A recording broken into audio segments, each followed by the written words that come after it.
Good morning, ninth class students. As we are doing chapter 10, the name of the chapter is circle, and we are also doing exercise 10.3.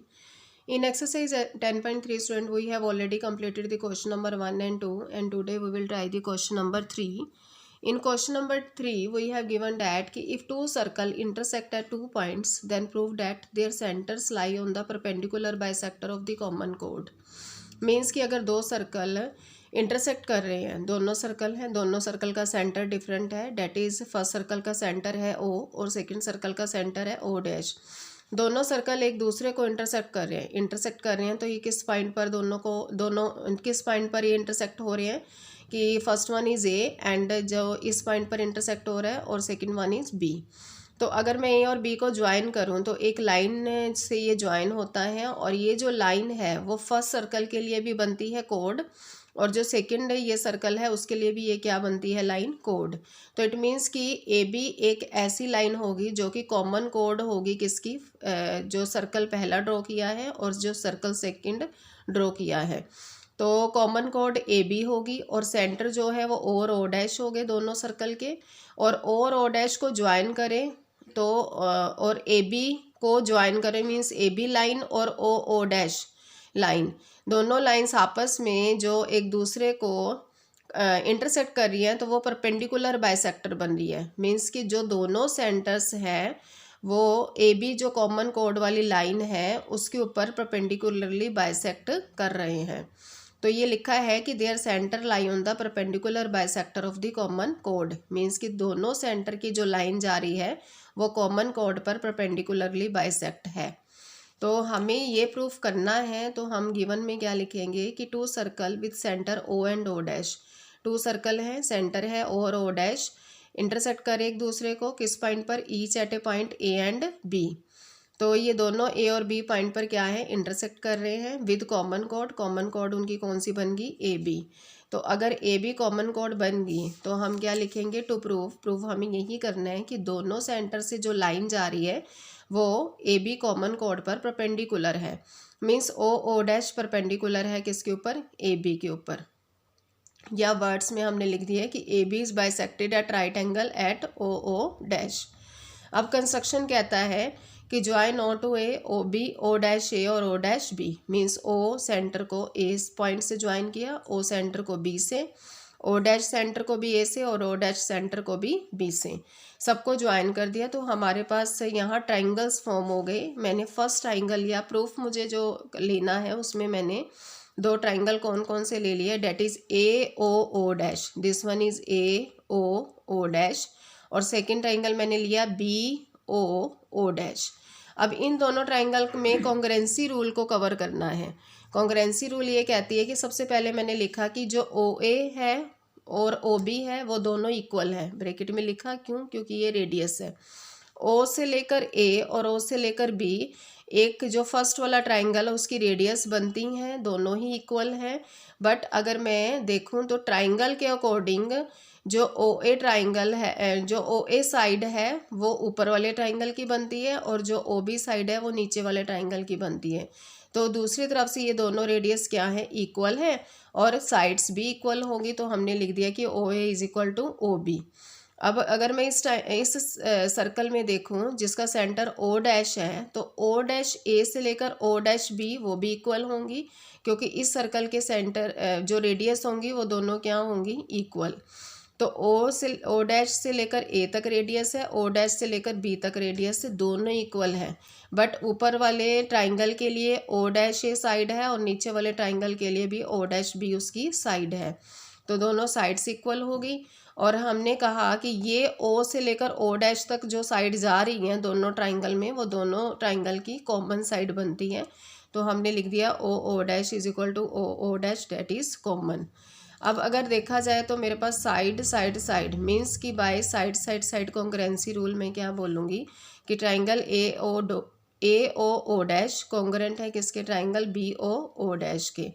तो by CPCT we can say that कि CPCT ये कहता है कि अगर ये दोनों triangle congruent हो गए हैं तो ए ओ ओ डैश मीन्स ये वाला एंगल किसकी इक्वल होगा, B O O dash means इस एंगल के। तो दोनों एंगल इक्वल हो गए, क्योंकि अंडर सीपीसिटी हमें ये प्रूफ करना था। तो अगर मैं ये कह दूं कि A O O dash angle B O dash angle के इक्वल है, तो मैं ये भी तो कह सकती हूँ कि ए ओ सी, ये सी है आपके पास, ए ओ सी और बी ओ सी ये दोनों भी क्या होंगे, इक्वल होंगे। तो मैंने ये लिख दिया साथ ही कि दिस इम्प्लाइज कि A O C is equal to B O C होंगे, क्योंकि इन्हीं एंगल से ये एंगल फॉर्म हो रहे हैं। अब मैंने क्या किया कि दो ट्राइंगल और ले लिए। Now in triangle A O C and B O C, अब मैंने ये दोनों ट्राइंगल ले लिए। अब इन दोनों ट्राइंगल की कॉन्ग्रुएंसी प्रूफ करूँगी। कॉन्ग्रुएंसी में इजीली प्रूफ हो जाएगा, क्योंकि मैं ये कह सकती हूँ कि O A is equal to O B, ये तो मेरे पास ऑलरेडी है क्योंकि रिडाई है तो इक्वल है। ये भी कह दिया कि ओ सी ऐसी साइड है जो दोनों ट्राइंगल्स में कॉमन है, तो मैंने लिख दिया O C is equal to O C. और angle A O C angle B O C की इक्वल है, वो हम ऊपर प्रूफ कर चुके हैं, तो मैंने यहाँ लिख दिया बाय सीपीसिटी। तो by side angle side congruency rule से मैं कह सकती हूँ कि triangle A O C congruent है किसके, ट्राइंगल बी ओ सी के। सो इस वजह से हम ए सी को बी सी के इक्वल रख सकते हैं, that is this one A C और is equal to B C. और ये भी कह सकते हैं कि जितना एंगल ए सी ओ होगा उतना ही एंगल बी सी ओ होगा। मीन्स कि यहाँ पर जो एंगल है, यहाँ जितना एंगल होगा डेट इज़ ए सी ओ, जितना एंगल यहाँ पर होगा उतना ही एंगल हमारा इस जगह पर होगा। तो अगर वैसे देखा जाए तो ए सी ओ और बी सी ओ दोनों का सम कितना होगा, 180। ये हमने क्लास थ्योरम में भी किया था। तो मैंने यहाँ पर लिखा कि angle A C O plus angle B C O दोनों का सम 180। बट बी सी ओ पीछे जो हमने प्रूफ किया उसमें B C O angle A C ओ के ही इक्वल है। तो angle A C O plus angle A C O is equal to 180। तो 2 of angle A C O is equal to 180। तो A C O is equal to कितना हो जाएगा, 180/2। 2 को 180 से डिवाइड करेंगे डेट इज़ 90। तो 90 प्रूफ होने से हमें ये पता चल गया कि जो ओ डैश सेंटर है वो जो ए बी का है वो क्या बन रहा है, परपेंडिकुलर बाइसेक्टर बन रहा है। तो ये आपका प्रूफ हो जाता है थ्योरम 10.3 की थ्योरम नंबर 3। एंड अब आता है नेक्स्ट, यहाँ 10.3 कंप्लीट होती है। अब नेक्स्ट आया है कि equal codes and their distance from the centre. Means कि अगर इक्वल कोड अगर एक सर्कल के अंदर हमने ड्रॉ कर दी हैं, दो इक्वल कोड्स ले ली हैं, और वो सर्कल जो है वो कॉन्ग्रुएंट सर्कल है। कॉन्ग्रुएंट सर्कल मीन्स जिसकी रेडियस क्या होती हैं, इक्वल होती हैं। तो या एक सर्कल ले लीजिए या कॉन्ग्रुएंट सर्कल्स ले लीजिए। मीन्स कि कोई भी दो सर्कल हमने ले लिए और वो कॉन्ग्रुएंट है, मीन्स कि दोनों सर्कल की रेडियस इक्वल है, और हमने ये भी कह दिया कि कोड्स भी क्या है, इक्वल है। तो अभी यहाँ पर मैंने एक ही सर्कल लिया है जिसमें ए बी और सी डी दो कोड्स बनाई हैं, और हमें बताना है कि ये जो कोड्स हैं वो सेंटर से इक्विडिस्टेंट पर हैं।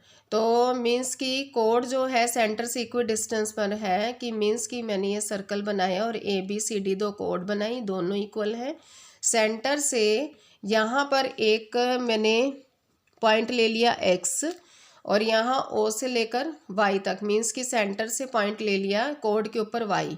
तो मैंने कहा कि ओ से लेकर एक्स तक का डिस्टेंस और ओ से लेकर वाई तक का डिस्टेंस वो दोनों सेम होने चाहिए, ये मुझे प्रूफ करना है। अब अगर ये दोनों सेम होने चाहिए, प्रूफ करना है इक्वल होने चाहिए, तो उसके लिए मैंने गिवन में क्या लिखा कि a circle with centre O, एक सर्कल है सेंटर ओ से A B and C D इसकी दो इक्वल कोड्स हैं, मैंने लिख दिए A B is equal to C D. और मैंने ये भी लिखा कि O X and O Y are perpendiculars to A B and C D respectively. जो ओ से लेकर एक्स है और ओ से लेकर वाई है वो परपेंडिकुलर है किसके ऊपर, कोड ए बी और सी डी के ऊपर। तो यहाँ पर परपेंडिकुलर सिंबल लगा सकते हैं। देन उसके बाद क्या है कि मैंने लिखा कि O X is equal to O Y proof करना है। अब प्रूफ में क्या है, since O X perpendicular to A B and O Y perpendicular to A B. और हमें पता है, हमने लास्ट वीडियो में किया था ये, कि अगर कोई परपेंडिकुलर फ्रॉम द सेंटर से कोड के ऊपर ड्रॉ होता है तो वो कोड को इक्वल पार्ट में बाइसेक्ट करता है। जिस वजह से मैंने कह दिया कि जितना ए एक्स होगा उतना ही बी एक्स होगा, बट जो ए एक्स और बी एक्स है वो किसकी इक्वल होगा, ए बी का हाफ होगा। और इसी तरह से जितना सी वाई होगा डिस्टेंस में उतना ही डी वाई होगा, बट जो सी वाई और डी वाई जो दोनों इक्वल हैं वो किसके हाफ पड़ेंगे, सी डी के, मीन्स कंप्लीट कोड के। तो अब हमें ये भी पता है कि ए बी सी डी की इक्वल दी है, ये देखिए ए बी सी डी की इक्वल दिया है। अगर इन दोनों का हाफ हाफ कर दे तो वो भी इक्वल होगा। मीन्स कि अगर हाफ ए बी का हाफ ले तो वो क्या बनता है ए एक्स, और सी डी का हाफ ले तो क्या बनता है सी वाई। तो अब मैंने दो ट्राइंगल ले लिए, कौन कौन से, इन ट्राइंगल ए ओ एक्स और सी ओ वाई में। अगर ए ओ एक्स और सी और वाई में देखूं तो मेरे पास क्या बनता है, मैंने जैसे ये ओ को ए से और ओ को सी से मिला दिया, तो मैं ये कह सकती हूँ कि जितना ओ ए है उतना ओ सी है। क्यों? क्योंकि ये रेडियस है।